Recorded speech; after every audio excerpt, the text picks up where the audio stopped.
Thank you for joining us today with CMS Trading for the quickest way to consistent profits. My name is Mike Rottink. I'll be hosting this webinar today. What we're going to be doing today is simply we're going to go through a few things regarding Forex in general for those that are new to the entire concept of Forex.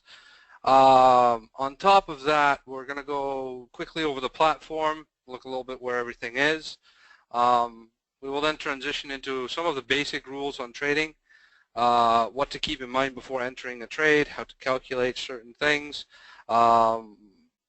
mainly on calculating your capital risk, doing your risk management before starting the trading. We'll look at what tools you have available within the charts that you can utilize to get the most information for yourself analytically in order to assess the best option for you, for the trade, for the instrument that you're choosing to trade. We'll then transition into how do you translate all this information that you've been collecting, that you've been doing, into how can we actually utilize this, how do you get yourself ready for a trade, what are some of the things that I do, and from there we'll have a short Q&A session. Now it says 5 minutes. If there's a lot of questions, I'll stay longer. We'll see how that goes. So very shortly, let's start with what Forex actually is. The meaning of it is actually very simple. For those that don't know, it means the foreign exchange market. It's basically the chance to trade on the rate change between two currency pairs. Euro versus the dollar, the pound versus the dollar versus the Japanese yen. But it's not just the financial instruments. It also transitions into commodities and CFDs, oils, gold, metals, stock market. You have stock market as well in a different way than just buying options in stock. That is not that used to what I discussed, so I'm going to leave that a little bit to the side. My main focus is just the normal, the core Forex, foreign exchange. Leverage is another thing. I get a lot of questions about what leverage really is. To put it simple is if you would have $10 and you want to make a trade on the financial market, looking at the volume, it's a $4 trillion market a day, 2 trillion up, 2 trillion down. Obviously, if you have, for instance, a small account of $5,000 and you want to trade with just 5,000, it's nothing. You basically don't even exist. In short, it's not enough to actually trade with, and this is where leverage comes in. Leverage is basically the way to multiply the actual amount that you're trading with within the market. The most standard one is 1 to 100, which means that when you invest 100 of your dollars, you multiply that by 100, and you're actually investing 10,000. This is, in core essence, what leverage is. Now, a lot of questions are also, what kind of leverage should I take? This is entirely dependent on both experience and the capital that you have. Some brokers have levels to what kind of leverage is available to you, depending on account sizes. This is all very specific, and I would recommend for you guys that have an account with CMS Trading, just check with your account manager, your portfolio manager, to see if there is a different leverage that you want to be using. Personally, I do not recommend people with an ECN account up to 5,000, the smaller accounts, to go above 1 to 100, simply because the risk-reward ratio may look more profitable, but it's just much more stressful on your account. Keep in mind your margin moves a lot faster, so you have less room, and going under 1 to 100 yields in very slow gains. Spread, another big part. Everybody always talks about spread, but funny enough, a lot of people don't quite know what it is. The simplest way that I always explain it is, if you will go to a bank and you give them 100 euros or dollars, it doesn't matter, and you exchange that for X currency, doesn't matter which one, you get whatever the exchange rate is. the moment that you, at that point, then tell the cashier, you give him the same amount of money back and you want your 100 that you originally gave him back, you get slightly less. The difference in this transition is basically the spread. That is simplified said what it really is. And you have this incorporated in all aspects of trading. And then we get a lot of people that say, is this gambling? For us traders, it's a word that we hate to associate with Forex, and there's a reason for it, because it absolutely is not gambling. It feels like gambling to people when they don't have the knowledge and experience to actually participate in this market, because they don't know what to actually look for, what to analyze, what to calculate into, and what factors play along. So it feels like they're coin flipping and just guessing one of the two options, but it doesn't quite work like that. There's a reason why the people that are in the 10% that they stay there is because they have the knowledge and the experience. They don't have magic tricks or anything like that. There's nothing such a thing, but there's just a matter of knowledge and experience that comes into play when trading that you develop over the years, and you will make mistakes along the way. That's the way it goes. But as you develop this, you more and more start to know exactly what to do at what certain situation, and this feeling of gambling, it will go away, and it's definitely a very bad association to make with it. Enough said about that. Let's go over the platform real fast. For that, we'll just switch to CMStrader. We'll just go to the main site first. So as you know, when you go to CMStrader.com, you just get your main site. It'll look something like this. You have different layouts, but you should just get this. Just to quickly find everything that you need to make it simple. On the right side, this is what is called Cerex. It's basically just a social trading where you can follow people. The main window is just the currency chart that you currently have open. In this case, it's set for your US dollar in the 4-hour chart. Above, you have your navigation window. You have your languages. You have access to the live support.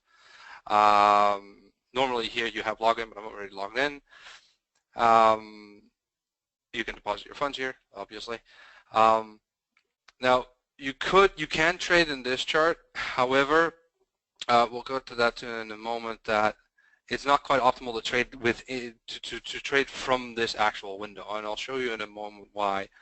Below here we have some synopsis of market news, some currency rates that are currently stated. We have the social trading, the Cerex, as I mentioned.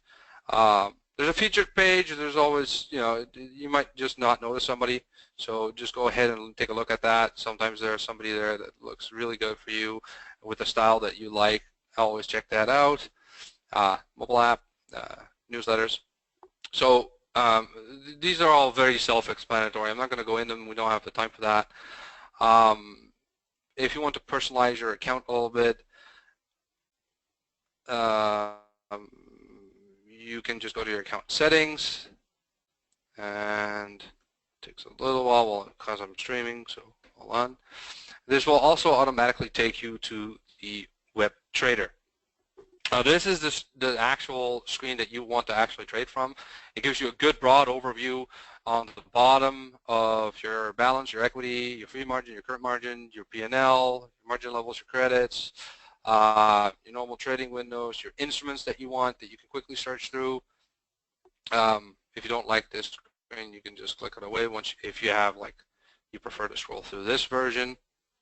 All right, now I selected the pound dollar earlier because, well, the pound dollar is quite interesting at the moment, so it's a good set of news to go in.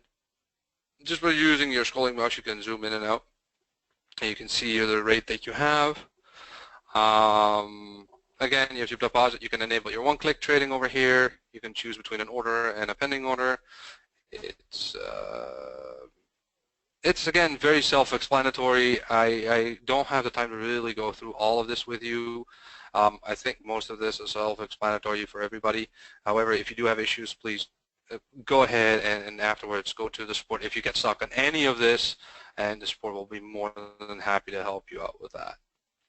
That basically covers the settings and finding your way around. There's really not that much to it. It's nothing very complicated. It's very easy to figure out.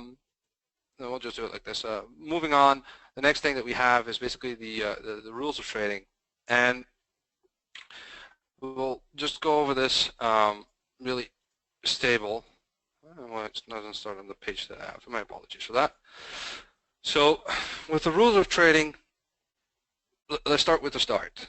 First of all, before you go into a trade, set a goal. And I don't mean that by simply setting up a take profit. That's not a goal. When a goal, I mean, what is the actual purpose of what you're trying to achieve with this specific trade, apart from the simple fact of I'm trying to make some money.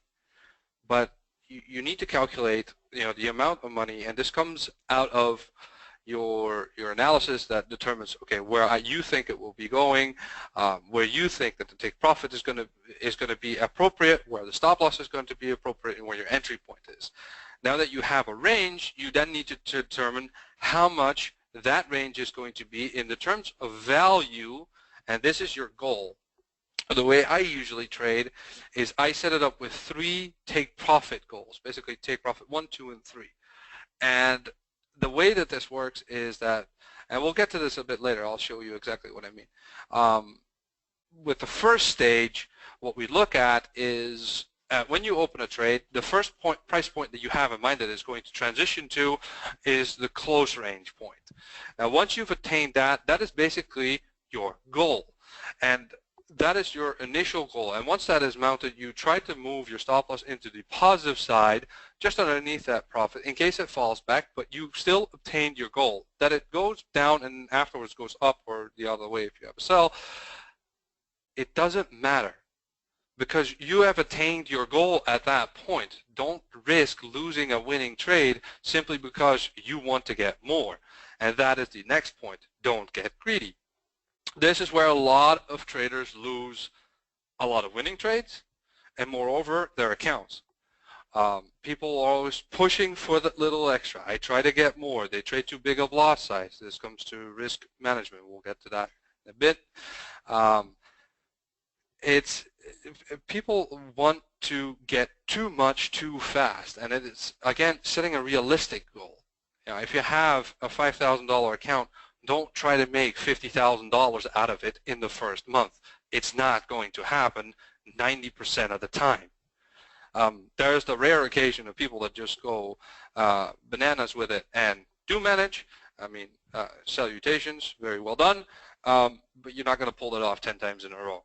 And the people that have been in this market for a long period of time and consistently make profits is because we are more conservative in that sense, because we trade based on our capital and we trade stable. We're looking to fixed take profits, we keep our goals in mind, we make sure we close profitable trades in the green, even if it's just a few pips in the plus. If you want to give it the full movement space, if you really feel that it will go past the highest point that it's been at that point, but you never let it dip back into the red. Once you do that, and let's say something happens in the market, it can shoot down, and then what? What if either it hits your take profit, and then you start thinking about, okay, I'll move the take profit a little bit because it'll eventually go back to my starting point. Everybody's probably had this. I'm not saying anything that somebody hasn't experienced yet, most likely. These are the common mistakes that people make. And the other part that goes with that is picking your instrument. You need to know, by instrument I mean, what are you actually going to trade? I don't mean that from day one. It's something that you have to learn. A lot of us, what we do, and what I do as well, is you pick one specific either pair, commodity, or CFD that you want to trade. Now, there are correlations to keep in mind, and we'll get to that as well a bit later, what exactly those are and how they work. But what's important to understand is that you want to focus on one pair. You want to learn that specific pair or commodity inside out, exactly what moves it, what is its patterns in different seasons, if it is a seasonal pattern moving kind of pair? What kind of price ranges are banks aiming for to have it at? What are governments looking for to have it at? Because this comes into effect with market makers. And where's the long-term trends? What is its range? What does it move in? Knowing these things, and it does shift around a little bit over the years, but in general, it has a very stable sort of natural flow. Every pair does. And this, once you've learned this flow, you start basically blindly seeing, without analyzing everything, what it's going to do based on what it normally does, but you then have the ability to calculate in the variable factors that we'll discuss a bit later, as well as like fundamentals, and then you get to the more unknown parts like political news. So, like I mentioned earlier, I tapped a little bit into risk management, capital risk, trading risk. First of all, every trade is risk, because every trade has the potential to go into a negative status and you lose that trade. But there's a difference between knowing when to cut your losses and hanging on to that negative trade hoping that it eventually turns green again. There's a very big difference in that. Stability is trusting your stop loss. So you will see later when I'll go over the chart, I'll make a quick analysis and show you a little bit what I mean by that, is that once you've determined where your stop loss would roughly be based on your entry point, then you calculate, compared to your take profit, judging what you want to make, you judge what your lot size is going to be in order to attain this amount. But this lot size will coincidentally also mean what is it going to mean when you lose it at the maximum, the stop loss that you set. And this comes to capital management, capital risk.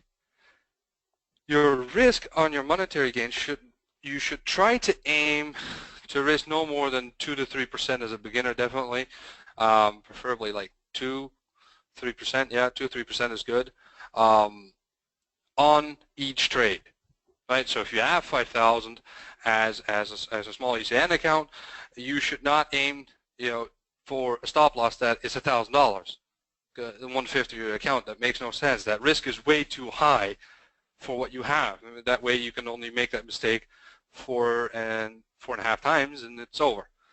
The other side is that if your risk on every specific trade is around the $250 mark in this case, and your take profits are roughly around the $500 to $750 mark, now you have a healthy ratio, 1 to 2. Okay, so your capital risk is about 5%, about 3%, something what you're comfortable with. Some people like to do 1%, very tight stop losses, but keep in mind the tighter you put a stop loss, the more probable it is that at the start it hits it. So it doesn't mean it's a bad thing. If you have an extremely tight stop loss with very high take profits, there's a balance there. And this has to do with the ratio. But if you're trading with a ratio of, let's say your take profit is by default 10 pips, and your stop loss is 50, every stop loss you hit means that you need to compensate it with 5 of your normal trades. And this becomes a lot harder to fix. Over time, you will see that it becomes a lot easier if you change that ratio to aim to a 2-to-1 ratio. This is the most healthy ratio. It doesn't always work. It depends on market situations, but this is what you should be aiming for. At minimal, a 1-to-1 ratio. Moving on. I'll go through it first, and then we'll go to CMStrader, and I'll show you a little bit what I mean with these things. There's several tools that are available to you on the web trader for CMS, starting with technical analysis. Technical analysis, everybody knows, we were talking about looking at trend lines, resistances, you're looking at other indicators, they're part of the technical analysis, but you're looking at ranges, you're looking at equidistant channels, you're looking at forks, you're looking at basically anything that draws a line on a chart can be considered a technical analysis. And we'll go into that. There's rules to it, how things work, or rules. Like one thing that I've always held to is nothing's written in stone. If something works for you, something works for you. But there are certain rules, and I put that in parentheses, that you need to keep in mind because this is just proven over time that these are the things that it needs to adhere to for it to be valid. The indicators everybody knows, the most common ones are RSI, CCI, Fibonacci, Bollinger Bands. Well, Fibonacci is not really an indicator, but it gets thrown into the same mix. Fundamentals, basically economical news. And for that, you can, like you saw earlier on the platform, CMStrader has a little news overview. If you like to use a third party, there's no problem with that. There are several good third party economic calendars out there that you can utilize. And then there's signals. Now, signals I discussed earlier, CRX, the follow trading, these are signals. These are traders that are trading their accounts and they're giving out whatever they're doing, and you can copy that. Now that's basically a signal that your account copies. It can be that with your account manager within CMS that he will give you advice from day to day.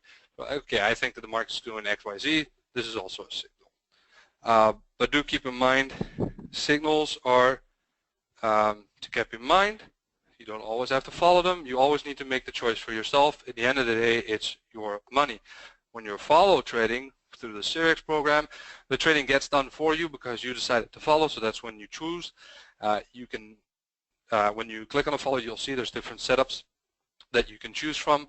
We don't have the time to go through them, but it's pretty straightforward. But if you have any issues with how that actually works,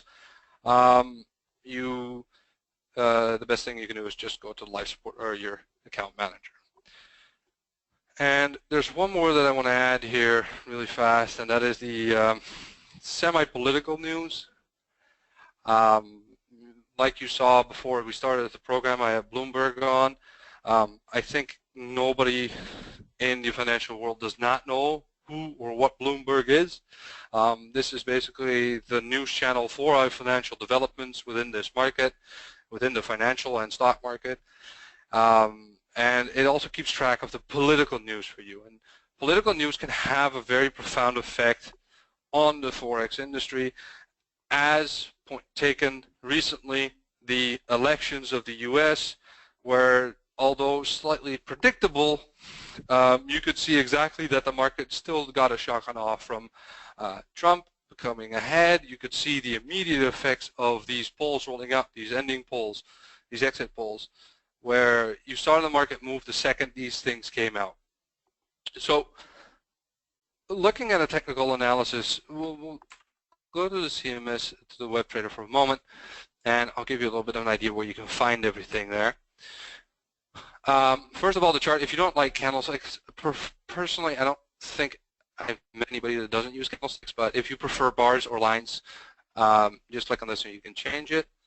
Now, the first thing, this is where you can find your RSIs. Now, these are few of the standard indicators, that you can find: the MACD, the RSI, moving averages, anything that you need. However, if the one that you like is not in the list, for let's say, you just click on more indicators, and voila, you have the full list. I'm pretty sure you can find the one that you need. And once you select it, you just get asked to set up the parameters that you want for it. So let's just add RSI, for instance. You click on it, you set your period. So let's say 4 hour for pound dollar, we set it to the period of 9. I'll just leave the color scheme the same. Zones, you create it, and voila. And you can see perfectly fine your indicator in the bottom. With your crosshair, you can follow it pretty easy, and just so you add an indicator to your line. Now, an indicator, I always tell my clients not to trade based on what an indicator says, and there's a reason for this. An indicator is, as the name says, it only indicates a point in time where the chart is or what it's doing. It doesn't mean that it's not going to do something that it should not be doing afterwards. For instance, just because an RSI is at 80, for instance, which would indicate that it's overbought, does not mean it can't go further up. there are market conditions in which it can breach those levels, and it can go all the way up to 100, and I've seen it go past 100 actually. But it's like an exponential thing where it stops, so it doesn't actually go past 100 value-wise, but it feels that way. So just because it's at 80 and you see the 90 range coming doesn't mean it's a blind sell because, oh, it has to go down. No, it doesn't. It doesn't mean that it can't just keep going. But it's an indication that it is in a state of oversold. That means it should have some sort of correction in a downward trend to correct the price downwards at a certain point. So it's not a basis to trade on, but it helps you make your judgment of where the market is at the moment. And you have different indicators that have different levels, and that's why people combine different ones. And this comes to trading strategies. Again, it is too complex to go into right now. We don't have the time for all that. So, you know, you can look at different things. Now, for technical, I know people love Fibonacci, so let's take Fibonacci for instance. Fib expansion is Fibonacci. So let's just take the relative. You click on the bottom, you click on the bottom, on the top. So this was the last high. So, and you quickly have your Fibonacci. Now some of you are used to having lines perpetrate horizontally throughout the screen. In this case, it's diagonal. You can figure out by right-clicking it. You can change the color schemes, whatever you want. That's another thing. A lot of people like different color scheme as well. If you like dark color scheme, you can check the theme and you can change it to dark. If you prefer dark, I do, because if you stare at the screen all day with a bright screen, usually my eyes hurt at the end of the day, so I like a darker screen. But this is personal preference. For you, it could be the other way around. But for the purpose of this presentation, I'll keep it light. Now, this is two things. Now, if we start looking at a technical analysis, let's take a quick look at, for instance, a trend line. Now, a trend line, I've seen a lot of my earlier clients put in trend lines somewhere along the lines of something like this, where you cut through entire parts of a chart. And this is where it comes to the rules that I mentioned. You can't actually do this. And the reason for it is that once a candle has been completed, it is a part of a benchmark where there's a range.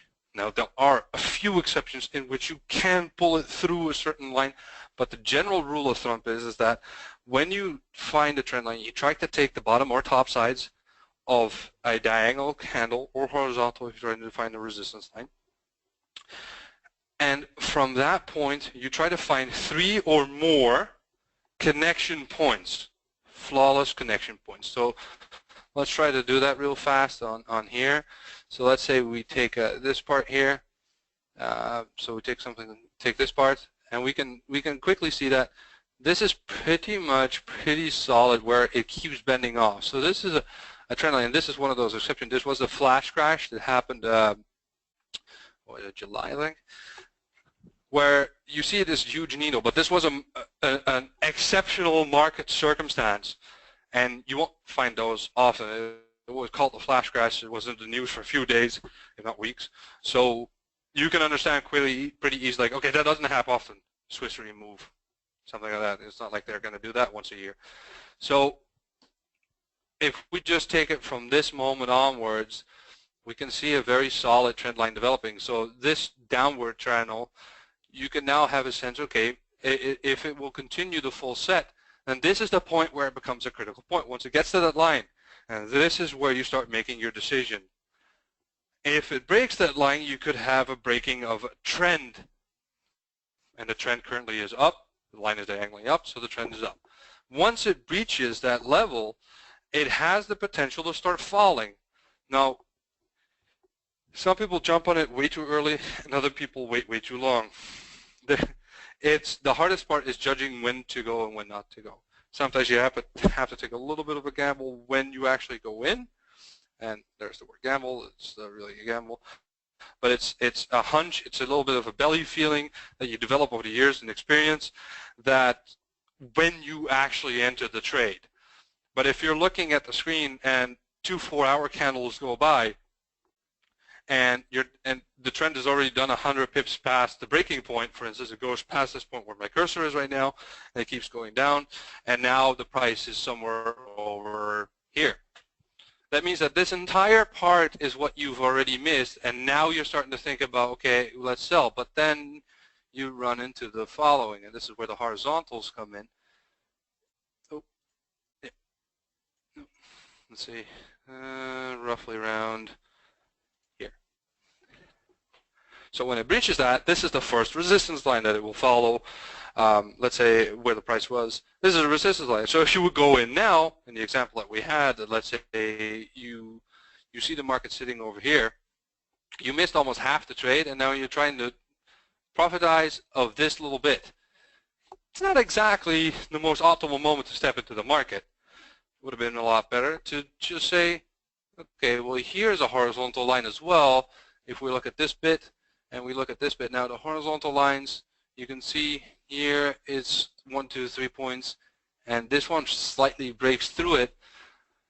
However, that's a range. That's a supply and demand zone a little bit. That's another point to discuss. But if we take it like this, you can see that on the right side, right here, we take the bottom end, and it crosses through this where it started the climb, but it caps up against this again. And this is a fine-tuning that I was talking about. Like, this takes a little while to get when and where you can do it. So this would be the range that you could really assume that it will keep going. Once it breaks that trend line, okay, now let's say it bounces off that trend line. It gets on that trend line and it kind of like sticks there for, well, let's say 2, 3 hours. It kind of like bangs off of it in an hourly view. It's a pretty good indication that you're getting a rejection, and it doesn't actually have the strength to break the trend. So then you're now looking at the option of looking at a long position, starting at an entry point at the resistance level, at the trend line, where you can take profit, let's say, higher than your previous point, but a stop loss just slightly underneath this resistance level, just in case it makes a small dip or a needle or something like that. So this is your entry point. This would be your stop loss then. All right, let's say the second line. So let's say that you're over here. This is your stop loss and your take profit. You're looking at this, but you can see on the right side here, there's a bottom line here. Now this is covering it. There's a resistance level here. So if I take this, this would be the trade that I would go for. Now you start, this is the full range. So this would be, okay, this is a pretty optimal situation, and if it does this full run, and this is way more than 1-to-2 ratio. So this would be roughly 1-to-1. And if I look at the left, it's not even the top yet. So if I take this previous high, look at this current high, it's pretty safe to assume that, okay, let's say if I take the long position, this is just say first take profit point. So now my trade is roughly a 2-to-1 ratio. And this would be the trade that I take on, depending on the capital and how the market conditions are. And this is, again, something that comes with experience. It's not something I can tell you now how to do this.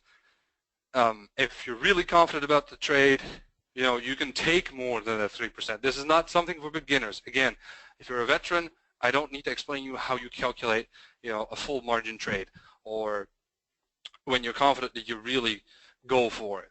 But this also carries its risk with you. But now that you have your first, let's say, range, and if you feel comfortable, like, okay, I'll just take this range then. I'll take an equal 1-to-1 ratio. I want to take this range. Okay, now you have a nice 1-to-1 ratio. Let me remove that one. So this is the stop loss. This is our entry point. Take profit 1, 2, and 3. And every time it breaches, let's say the price indeed does start going up, let's say it dips here, little down draw, it goes up, and now it's here. You put your stop loss from here, and you move it underneath here. Now, whatever happens, your first take profit is secure. If it goes past your second, perfect. Move the stop loss there. If it goes towards your third, perfect. Let it go. And if you reach it, well done. You have the full range. You have a good trade, held up high. You can keep your head held up high. And that is technically how you roughly calculate, very roughly, technical analysis. There's much more that comes into effect because what I mentioned earlier, you look at fundamentals. So in this case, I'm using a third-party independent party, which is investing.com. If we go to the economic calendar here, there's plenty more. You can just look them up. You can see plenty of the economic news, get the figures. It will indicate you what the expected volatility could be. People read this completely wrong often. They see it as, oh, this is what it will do if it comes green or red. No. Different market conditions determine different effects. Just because something is normally very volatile in the market or has a history of creating volatility in the market doesn't mean that this time, the second you see that figure come out and it's green, you can just click on long for that specific instrument. It's not quite like that. It's entirely dependent on market situations. So never blindly do it. The NFP is a great example for this. It's over the years, it used to be the decision making for the trend for the upcoming week for the dollar, generally speaking, if not 2 weeks, to nowadays it's something that happens for an hour and then it's over. Either if it goes with the trend, usually it keeps spiking a little bit and then it resets the day after or an hour later. The last 2 or 3, I think, were either a spike up and down and it stopped in the middle and you basically had no change. And you can see that over the years, things shift, interest shift. The financial market starts to focus on different aspects within the market. So again, it's an indication and it's definitely something you factor in, because a good rule is not to trade 15 minutes before or after a fundamental, an economic calendar announcement, especially for the inexperienced. For the veterans, they'll know which one to pick and not to pick. If you want to start trading on fundamental news in combination with your technical, I strongly always recommend people to start with a very small lot size. Not so small that you don't care. You need to feel it. That's kind of the lesson. It needs to hurt when you lose, because that's the best teacher in my experience. But you need to be careful, because you need some experience in order to understand how it really works. So that is briefly all this said, and Bloomberg we already had. So if we take a look at the next stage, and that is getting ready to trade. Now we briefly already went over this, so I'm not going to go back to the chart. Picking your instrument. In this case, I picked the pound dollar. Basically, everybody's aware of the movements on the pound dollar at the moment. There's a lot of movement going around the dollar because of the elections. Now that the Trump's office is selecting its ministers and attendees, you can see that every time he chooses something that's not exactly expected, the market reacts to that. It's like a sigh of relief almost, because everybody's scared that he's going to do something that he shouldn't be doing, which is exactly what the people voted for, but that's a whole different story. So picking your instrument is another thing. Know what kind of volatility ratios you're dealing with. For a good example, the pound dollar is okay. It doesn't move that much. A lot of people have the euro-US dollar, so let's take the euro-US dollar for instance. The euro-US dollar does not move with 300 pips a day. It moves like on a stable market 50, 70, some days 100. Euro CHF, for instance, it takes weeks for it to move. Great learning tool though. But then on the flip side, you have something like pound yen. A lot of people get interested in the pound yen and have actually no clue what it really is. The pound yen, for instance, is an extremely volatile pair. It can easily do 300 pips in one 4-hour candle or more. But this is something to definitely keep in mind. Before you start trading on an instrument, before you start learning an instrument, make sure it's an instrument that fits with your capital. If you have $50,000, feel free to go for a bit more aggressive trading, right? But keep in mind you're still in a smaller account type for this financial world. If you're at a $5,000 account or $2,000 account, don't pick something like pound yen, because your account just can't handle that kind of volatility unless you basically glue your eyes to the screen and close everything the second it dips -10. And it doesn't really work on that pair because it'll do that 9 out of 10 trades. So coming back to the other part, the experience that you build up is understanding the general movement of a pair on a weekly basis, on a daily basis. You have intraday charts that you can look up. Just Google it. They'll give you intraday charts, percentage-wise, pip-wise. But this is the first thing that you want to learn. What does this thing, generally speaking, move without interference of market makers, without interference of fundamentals? What is roughly its range that it does, and what has it averagely been doing for the last 10 years? All right, where you can calculate that. So you then transition, once you learn that, doing the technical analysis. And like I said, there's a few rulings to it. And again, this is something that we don't have the time to really go through. So you really want to take a look at what the rules, the basic rules are, and just practice with it. Practice makes perfect. There's no exception anywhere in the world. The job that you're doing all right now is not something that you learned on day one by reading a manual in 5 minutes. You know, for you that own companies, you didn't just start the company and it started running perfectly from day one. You ran into 700 walls. You had to break through it. You had to figure it out, test it, redo it, retry it. Forex is no difference. And unfortunately, with Forex, if you make a mistake, it's going to cost you money, sometimes more than you'd like to. But most traders that have been consistent making profits, we learn through our mistakes. And in most cases, we went through an account or two. Because of these beginner mistakes, this is just part of the learning process. You know, so just have that in your mind. But with the right guidance, let me put that in, with the right guidance, you can avoid these beginner mistakes and just get a heads up. That doesn't mean you're not going to have a bad month from time to time, but it will give you a much better probability of keeping successfully trading, like the little things that I showed you today.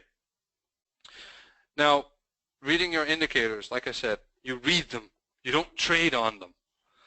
Keep in mind that once you have an idea of what it's going to do, you did your technical analysis, you have an idea yourself, you know the fundamentals, you know what kind of political moves are going around your instrument. Okay, now you're looking at the indicators. What is it really at right now? According to my indicators, what are the settings? What is it showing me? Is it in line with what I think it will do? If yes, okay, then you should have the confidence to take that trade, because that is the other part of it. Because yes, you check for fundamentals. You know that they're. You calculate your lot size and your risk based on what I showed you. Like you calculate, okay, let's say this is my entry point, and this would be a logical stop loss. It's underneath the resistance level, so if it goes there, probably it will keep going anyway. And this is take profit 1, 2, and 3. I have my idea in mind. I have a $5,000 account. This trade, I want to make 3%, 10% return on investment. Okay, let's say 3% risk versus 10% return on investment, roughly that ratio. All right, so what is the lot size that I need for that? And then once you open that trade, accept it. That is what you're going to be with. Now, once you have all these factors in your head, you start looking at the last thing. I didn't quite specifically put that there, but that's psychology. Psychology, if not, is the biggest part of trading. And this comes to confidence. Once you have the experience, you're a lot more confident to go, yes, I think from everything that I see, everything that I know, all my knowledge, all the variables that I put together in my head, this is what it's going to do. I'm going to take a trade. This is the monetary risk that I'm taking on it. You click on that button and you walk away. You trust your judgment. You take that risk upon yourself. But you have the confidence, you have the psychological asset to it. And a good way to put it is that you should trade your account with the idea that you're trading a demo account while having the mindset of trading a live account. Now this is really hard to do, because a lot of you will probably have noticed in the past, I hear this all the time, so on my demo account I did great, or I was like doing okay, I wasn't losing that much. But on my live account, I can't seem to get it work. I always lose. It's because psychology-wise, the second you hit that button, you go, oh, shit, I'm going to lose money on this one. This is not going to go good. I'm going to close it. You get scared because now all of a sudden you're risking money. On a demo account, whatever, I lose the trade, lose the trade. But this is the mindset that you actually need to have on a live account, because it gives you the confidence that you need to pull through with these trades and get the same results. But like I said, that's probably the probably the toughest part. Okay, that's double. All right, so all these things combined, it's a lot to take in. All right, but the guys with CMStrader, they have a good platform. They have everything available for you. The live support is always available to you guys and ladies, obviously. There's so much that comes to trading, and this is why, you know, what I help my people with is, it's not something you learn in a day.